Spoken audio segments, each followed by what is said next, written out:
এই দেখেন ম্যাজিক। ওরে লাইট জ্বালানোর সাথে সাথে দেখতেছে অনেক সুন্দর লাগতেছে। মেইনটা অফ করে দে। ওরে এবার তো আরো ভালো লাগতেছে।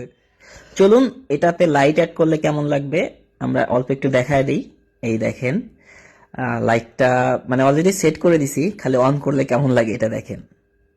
আমি তো ফার্স্টে দেখে অনেক বেশি হ্যাপি, মানে আমার রিয়াকশনটা একদম দেখার মতো ছিল। আমি নিজেই অবাক হয়েছে, আপনাদের আর কি বলবো। দেখেন ওয়াও, এটা যখনই চারিদিকে আপনার রুমের লাইটটা বন্ধ করে দিবেন, তারপরে শুধু এখানে আলো জ্বলবে, তখন মনে হবে কি রে এত ছোট দোকান, এটা মনে হয় অনেক দূরে।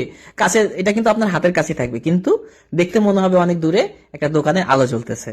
চারিদিকে অন্ধকার, শুধু দোকানে আলো জ্বলতেছে, এরকম ফিল আপনি কিভাবে পাবেন? এই যেমন গ্রামে রাতের বেলায় দেখবেন একটা দোকানে আলো জ্বলতেছে, চারিপাশে কিচ্ছু নাই, শুধু একটা দোকান, চারিদিকে অন্ধকার, ঘুটঘুট অন্ধকার, তার মাঝখানে একটা দোকান থেকে আলো জ্বলতেছে। ঠিক এরকম ফিল পাবেন এটাতে, মানে লাইট অ্যাড করার পরে আমার কাছে এরকম মনে হয়েছে। জানি না আপনাদের কাছে কেমন লাগতেছে। তো আমি একটু কাছ থেকে আপনাদের সবকিছু দেখায় দিই, কারণ দিনের বেলায় তো ভালো দেখাতে পারি না সূর্যের আলোতে।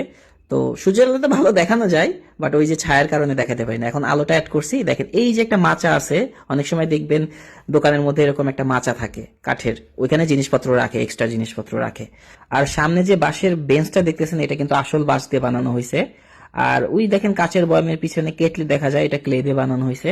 তো কেটলিটা যেটার উপরে রাখা হয়েছে, মূলত আপনারা দেখেন যে চায়ের দোকানে কেটলি, চায়ের গ্লাস এগুলো কিন্তু ধোই একটা বিশাল বড় সিলভার প্যানের উপরে, এগুলো ধুয়ে ধুয়ে চাটা দেয়। ঠিক আছে, ঠিক আমরা ওইভাবেই বানানোর চেষ্টা করছি। দেখেন সাইড থেকে দেখালে বুঝতে পারবেন। এই দেখেন সিলভার একটা প্যানের উপরে আপনার ওই গ্লাসগুলো ধোই, তারপরে চা ঢালে। তো কত সুন্দর লাগতেছে।